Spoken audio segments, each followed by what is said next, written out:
Olá, turminha do quinto ano, vamos para a nossa aula de hoje, nossa aula de ciências. Peguem aí o livro de vocês, certo? E abram na página 10. Vamos continuar a estudar sobre os nutrientes. Hoje nós vamos ver mais 3 nutrientes, certo? Que são os sais minerais, os carboidratos e as fibras. Então, na página 10, temos aí um é verdade para iniciar, certo? Peguem lápis também com borracha aí para responder. Vamos lá. O sal de cozinha.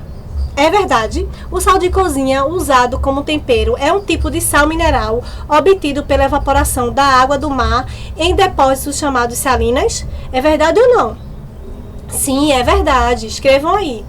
Essa água do mar é depositada nesses locais chamados salinas, que é um local a céu aberto, e ali fica evaporando a água do mar, a parte líquida, e fica só o sólido, que é o sal, certo?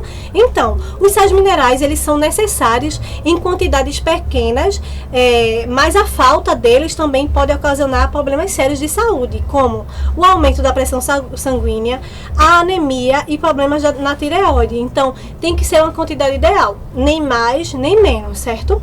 Então, se a gente não comer nada salgado, né, a gente poderia ter esses problemas na nossa saúde.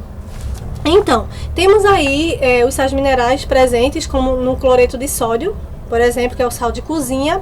Ele é extremamente importante para o funcionamento das células nervosas, responsáveis por transmitir informações e estímulos para todo o corpo, certo? Então, a sua falta pode ocasionar cãibra, redução de apetite, né, no corpo. Então, olha como é necessário. Então, se comermos demais, dá problema, e se de menos, se quase nada, também ocasiona problemas de saúde. Então, no sal de cozinha é lá misturado o iodo, que é um componente dos hormônios da tireoide. O que é tireoide, tia? É a glândula que regula a função de importantes órgãos como o cérebro, os rins, o coração e o fígado, certo? Então, a carência desse iodo, se tiver falta de iodo nesse sal, nessa alimentação, pode ocasionar uma doença chamada bócio ou papo, né, que ele é manifestado pelo aumento da glândula da tireoide, né, e é muito encontrado nos frutos do mar, certo? Então, tá mostrando aí na página 10, esse pescoço aqui, tá vendo, com essa doença bócio. Então, a falta desses sais minerais, olha o que ocasiona. Tá vendo como é que fica o pescoço? Cuidado também, se comer em excesso pode causar problemas também de saúde. Então, nem de mais nem de menos, tem que ser ideal, certo? Aqui está dizendo que a falta extrema do sal, né, do iodo com os sais minerais, que é o cloreto de sódio, pode ocasionar isso, certo? Aí, continuando, há também outros sais minerais, como o ferro, o cálcio, o fósforo, certo? Que são sais minerais importantes para o organismo. O ferro, por exemplo, né? A falta dele pode fazer com que tenha diminuição, né, de quantidade de hemoglobina no sangue, causando uma doença chamada anemia ferropriva. Então, o ferro é encontrado em carnes. Então, não comer carnes vermelhas é ruim. A gente tem que comer, né, em proporções ok no dia a dia, certo? Ovos, grãos como feijão, a lentilha, o grão de bico, vegetais de folhagens verdes, né, de folhas verdes escuras, como brócolis, espinafre, a rúcula. Então, tudo isso precisa ali na alimentação para ser rico em ferro. Aí, continuando, temos aí também o cálcio e o fósforo. Eles são importantes também, né, no funcionamento do corpo, né, e a carência dele pode ocasionar problemas nos ossos, né. O cálcio e o fósforo ocasiona a osteoporose, né, que é uma doença que causa perca da massa óssea. Ele é muito comum, principalmente em idosos, mas qualquer pessoa, se não comer exatamente esses nutrientes, esses sais minerais aí que estão falando, o cálcio e o ferro, é necessário para que não aconteça isso. Então, porque os ossos ficam fracos, né? Ficam sem essa massa dentro dele. Também o cálcio é encontrado no leite, né, derivados dele, como iogurte, manteiga, né, e alguns vegetais como folhas escuras, como a tia já falou, espinafre, brócolis, né, rúcula, tudo isso também tem.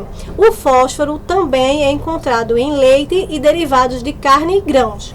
Aí, continuando, temos aí na página 11 os carboidratos, tá vendo aqui?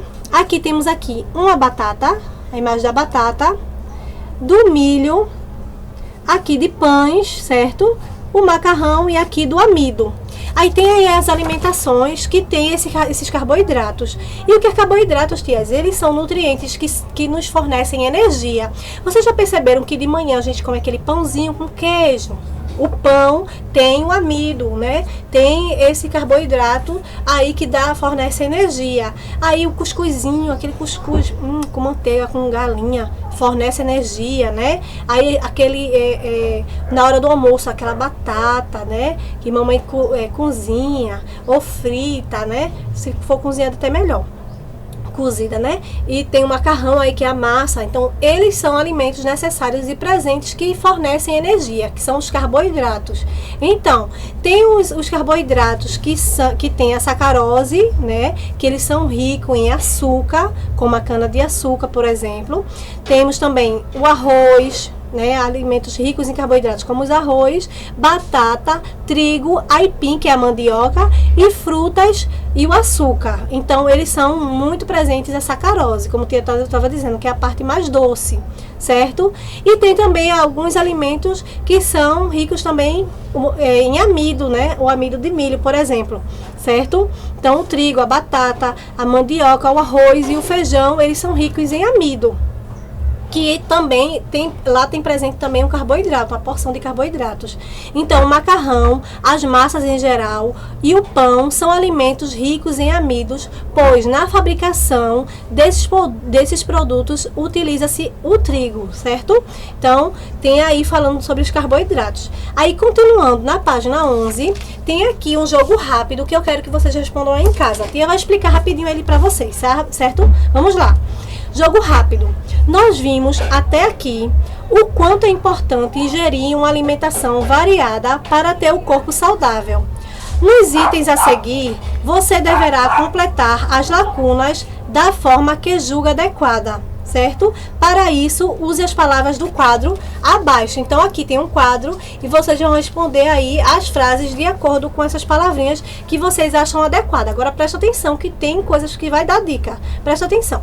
Na embalagem dos alimentos, encontramos informações. Letra A, sobre a quantidade de coisas que fornecem o quê? Né? Que o alimento fornece ali. Tem o que ali, que dá o que? E acabou de falar alguns alimentos que a gente come pela manhã que fornece alguma coisa aí que vocês vão já colocar aí na letra A. Na letra B, sobre as coisas que tem ali, né? Contidos nos alimentos e na quantidade de cada um. O que é contido lá naqueles alimentos? A gente está estudando sobre eles, tá? Olha a dica. Na letra C, os nutrientes contidos nos alimentos podem são 5. 1, 2, 3, 4, 5. E a dica dessa aí da letra C, tia até falou no início da aula, que está na página 5. E estamos estudando sobre esses nutrientes. Escrevam aí o nome deles. Já dei dica aí para como vocês responderem, certo? Para não ter problema. Mas quando tiver dúvida, entre em contato com tia, tá certo? Fala lá no zap, no grupo ou no meu privado, até melhor. Que cada um que tiver dúvida, vai no privado de tia e fala aí, tia, não entendi essa parte. E a senhora poderia me explicar, que eu explico de forma até diferente, tá bom? Vamos lá.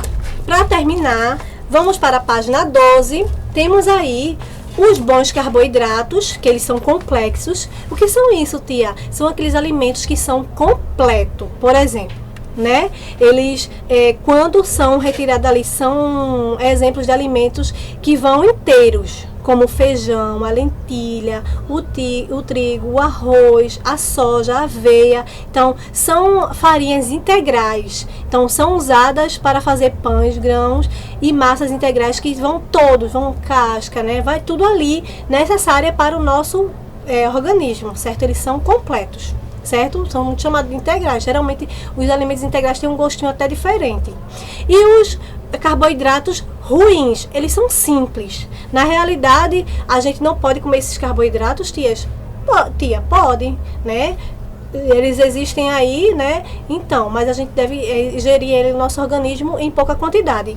Os exemplos desses carboidratos simples ou ruins, né? São exemplos dos doces, os pães, os biscoitos, né? Só coisa que a gente gosta.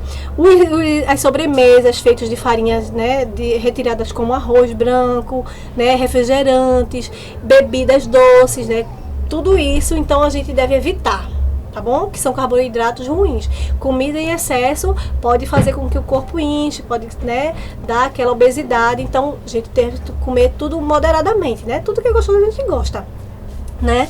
Então, continuando aí, tem um desafio também na página 12, certo? Eu gostaria que vocês respondessem esse desafio aí, que vem dizendo assim, ó: pesquise qual a diferença entre alimentos refinados e integrais. Vocês vão pesquisar o que são alimentos refinados. Alimentos refinados são isso, vai escrever no caderno de vocês de ciências. O que são alimentos integrais? Escrevam aí. Por exemplo, entre a farinha de trigo refinada e o integral, ou entre o arroz branco e o integral. Vocês vão escrever a diferença de cada um. Aí você escreve lá no caderno de vocês, Ciências, página 12, e escreve o desafio. Aí escreve alimentos refinados são esse, e alimentos integrais são esses, tá certo? Não esqueçam. Qualquer dúvida, pergunta a tia. Continuando aí, pra gente finalizar, temos alimentos, né, fibras alimentares e o seu papel no organismo. Alimentos e fibras, tia, o que essas fibras fazem no nosso organismo, certo? As fibras são alimentos, diferentemente de outros que vimos até agora, eles não fornecem nutrientes, nem são absorvidos pelo nosso organismo. Mas, chegando lá no nosso intestino, intestino, é um nervosismo, tia. Gente, eu já gravei esse vídeo mais de 10 vezes, por causa de barulhos externos, mas estamos aqui, continuando a nossa aula, vamos lá. Então, eles, quando chegam no nosso intestino, eles vão fazer com que ele funcione melhor. Então, essa fibra é tão necessária. E onde a gente encontra a fibra? Geralmente, a gente encontra em casca de frutas, em grãos. E aqui no nosso livro vem dizendo aí, olha, temos aí as fibras que elas proporcionam a saciedade, né? Então, quando a gente come essa fibrazinha, por exemplo, a gente come aí... granolas, eu amo granolas. Granolas, elas são ricas em fibra, certo? Então... lá tem, e ela dá aquela impressão que você está saciado, ok? Aí encontramos a fibra nas frutas, verduras, farelos de trigos, cereais, leguminosas, feijão, lentilha, soja e etc. Então, são alimentos que a gente acha assim, nossa, cada alimento sem graça que tia tá falando, mas olha como eles são necessários para o bom funcionamento do nosso organismo, certo? Então, espero que vocês tenham gostado, que vocês tenham entendido sobre esses 3 nutrientes que a gente estudou hoje, que foi os sais minerais, os carboidratos e as fibras, certo? Então, aí os sais minerais são importantes, né, no nosso organismo por vários motivos e sem eles podem ocasionar várias doenças. Os carboidratos nos fornecem energia e as fibras ajudam no funcionamento do nosso intestino, certo? Então, pra gente fazer aquele número 2, ó, ok? Então, as fibras são necessárias. Então, comer alimentos saudáveis é essencial, certo? Agora a tia vai parar por aqui, vai produzir agora o vídeo de ética. Daqui a pouco eu chego, tá? Com nossa aula de ética, certo? Cheiro, meu lindos!